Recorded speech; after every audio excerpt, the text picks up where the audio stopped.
technology is really the only thing through which you can do new things. I've always said this, because everything has been done, really, one way or another. So technology allows you to create new combinations, new relationships, new interactions. I mean, it's as simple as that, really.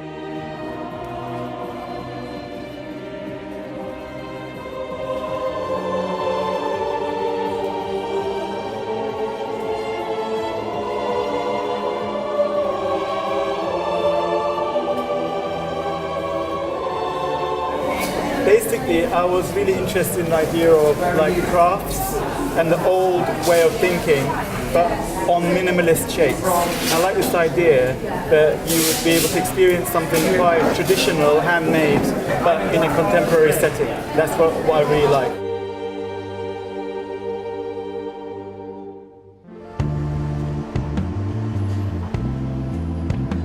About 2 days ago, we arrived to Paris from London with the collection, and we've been doing the fittings and actually deciding how we want the show to flow.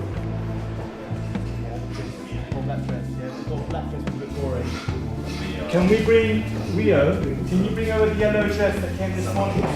The whole idea is based on kind of contemporary culture in terms of how we look at art, how we appreciate things, or in effect, how we don't appreciate things. It's about how maybe people would go to a gallery environment but not understand what they're looking at, and this sort of aspiration to have a cultural life. So to mark that idea further, what I wanted to do was to have the models drink champagne like they would do in a gallery and look at the screen like they're actually trying to look at something, but that all they see is themselves.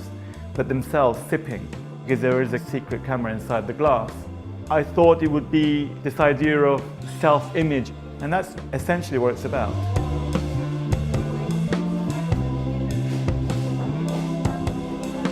Fashion shows, what they really do is they show the new image of the body. I mean, for me, that's what they do.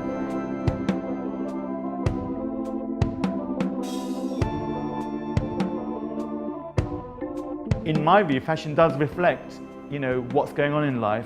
The difference now is that the classic notion of the fashion show is very different, because it's just like, for me, a version of a pop video in effect, because it is about the image of the body still, but there is a sort of a voyeuristic, popularist aura around it that it just becomes another disposable moment.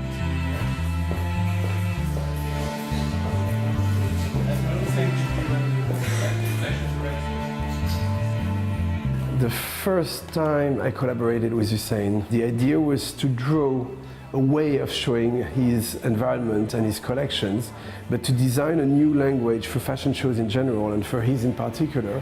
And I remember really well coming to him and saying there are few elements which I think we should apply now and forever. And effectively a different type of approach of fashion, as well as a different type of approach to what some people have called spectacular shows.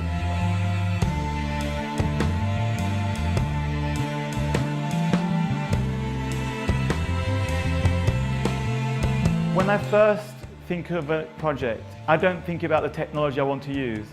I think about the idea, and I think about what I'm trying to convey. And then I think about the technology that's right for it. And then I start to approach people, different specialists. And often when I approach engineers or programmers, they haven't done anything like it before.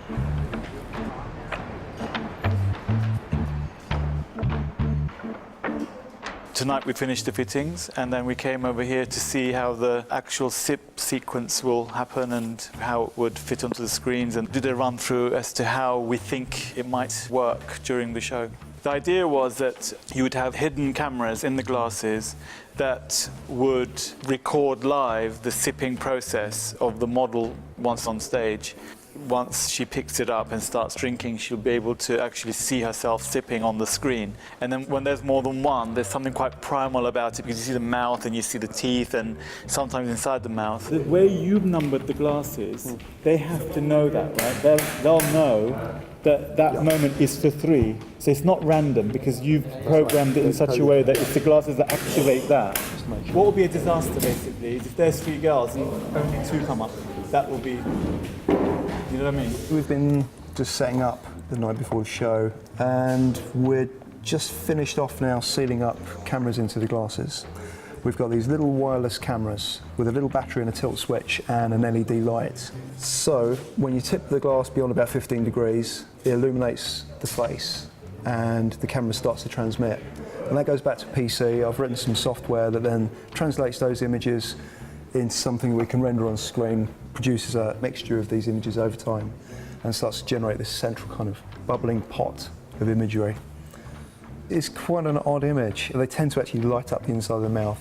So you get this slightly saturated, over-coloured image of the inside of the mouth, something certainly you wouldn't see very often. If there's three of them sipping at different times, every time they put their glass down, it disappears. Yeah. Right. Yeah. I put it down, and the image will stay just for an instant. I can extend that period. So I can make that, that might be 5 seconds, you know. But let's try the three to see how they relate to each other. Okay. And let's do them at different times because they won't be like sipping at the same time. Okay. I mean, there's going to be a lot of variation. There's the actual angle of the camera and its field of view.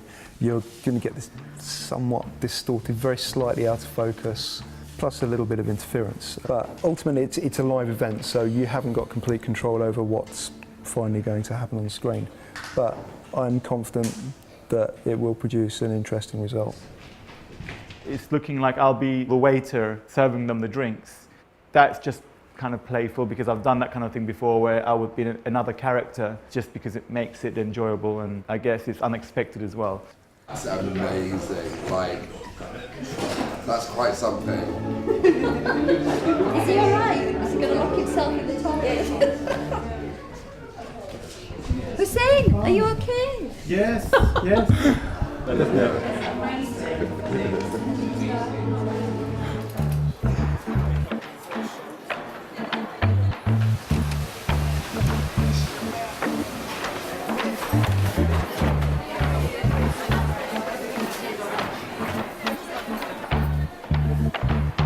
Alex is so used to this way of working with me. He always knows that I'm going to do something like this.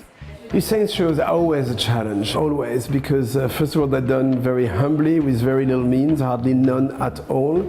You have very little time given in your space and to put all together to make it work. The second challenge is to continue being hopefully interesting and surprising on similar topics, but in different, increased way every time. You need to do the tackling thing anyway. So even if we haven't tried it, because that's going to be a problem on everyone. Sometimes there might be new people in the team or whatever, and I can sort of, get a bit frustrated, and you might see a film clip of me kind of shouting at someone or whatever. I can get agitated if I feel something is going wrong, but I think it's to do with being a perfectionist, But often I do work with people who know me and know the way I work, and we've built a team around us, and they've also made a lot of effort. It's a two-way thing. It's not just about us, I come up with an idea, but without other people I can't make things happen. I have to have the right people around. So he always finds a way to elevate his show to be better than the last show, so he's constantly sort of really competing against himself, to be honest, because he has such high standards. And everyone who works around him, all of our expectations of show have also been raised because we've worked on lots of things like this. The number of times I've said to Hussein, we haven't got enough money, we haven't got enough time, it's impossible, how are we going to find someone to do this? And lo and behold, the show happens and it's all fantastic.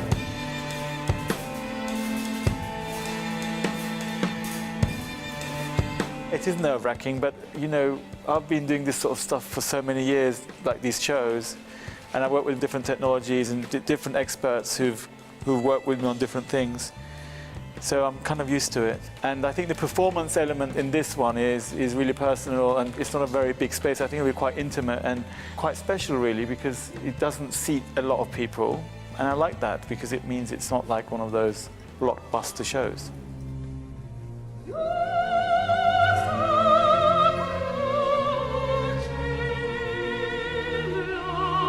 What I'd like people to experience during this show is a sort of, in a way, a very ordinary situation of models wearing clothes, walking, and then looking at a screen and sipping a drink, but the surreal element at the same time. So what I'm really after is this sort of almost a banal situation that in itself becomes monumentalized because of what's happening.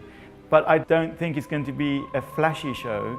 I think it's a very simple show, but I like the fact that there is this sort of peculiar aspect, because I think it will make it really unexpected.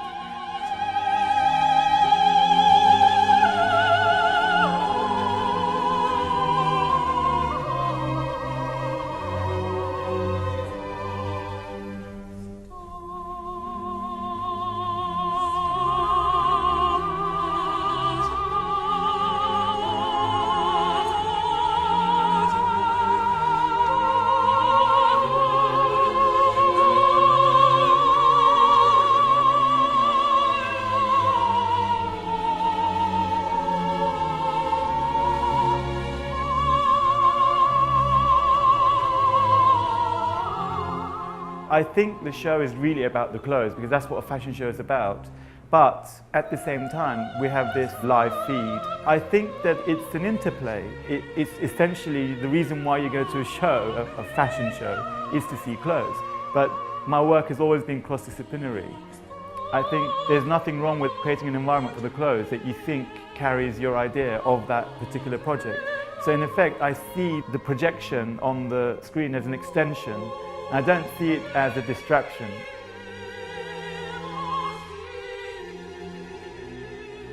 When you do that, when you do something more conceptual in a fashion show type environment, given you have very little time to prepare it, very little time to spend with your subject, which are the collection and the models, you do something that's actually much more live than any theater piece or musical piece ever.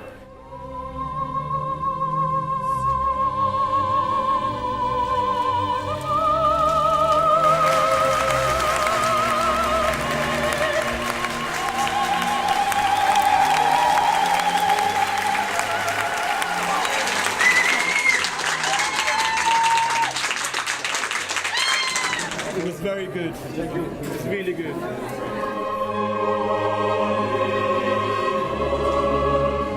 I think that I've always liked a challenge, to be honest, and I think that life is really short, and I always wanted to be excited about what I'm doing. I see technology as being excited rather than seeing it as scary, because we've done really amazing projects which seemed impossible to me in the beginning, and the fact that we found a way of making them possible, really quite incredible, really.